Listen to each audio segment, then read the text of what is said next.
আসসালামু আলাইকুম। ভারতের লোকসভায় আগের ২ মেয়াদে বিরোধী দলীয় নেতা না থাকার শূন্যতা এবার কাটছে। বিরোধী দলীয় নেতা হতে চলছেন কংগ্রেস নেতা রাহুল গান্ধী।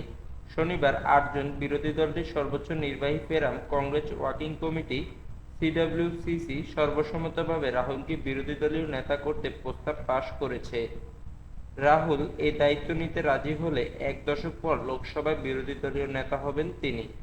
ভারতের কেন্দ্রীয় সংসদের নিম্নকক্ষ লোকসভায় ২০১৪ সাল থেকে বিরোধী দলীয় নেতাশূন্য ছিল, কারণ লোকসভায় বিরোধী নেতা হওয়ার জন্য কোনো একক দলকে মোট ৫৪৩টি আসনে অন্তত ১০% পেতে হয়।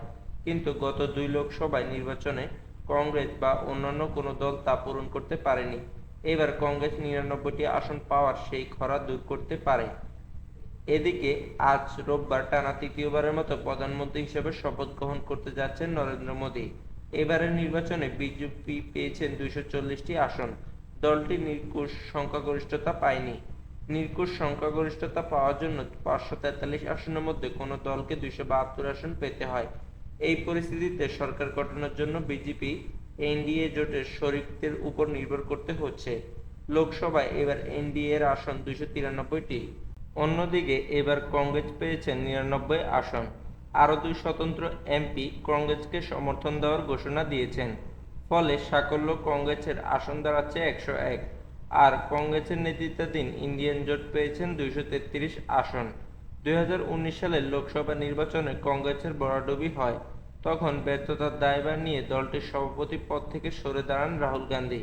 কিন্তু সদ্য সমাপ্ত লোকসভা নির্বাচনে কংগ্রেসের ঘুরে দাঁড়ানোর বড় কৃতিত্ব তারই বলে মনে করেন সংশ্লিষ্ট ব্যক্তিরা। ৫৩ বছর বয়সী রাহুল গান্ধী ২০০৪ সালে রাজনৈতিক ক্যারিয়ার শুরু করেন।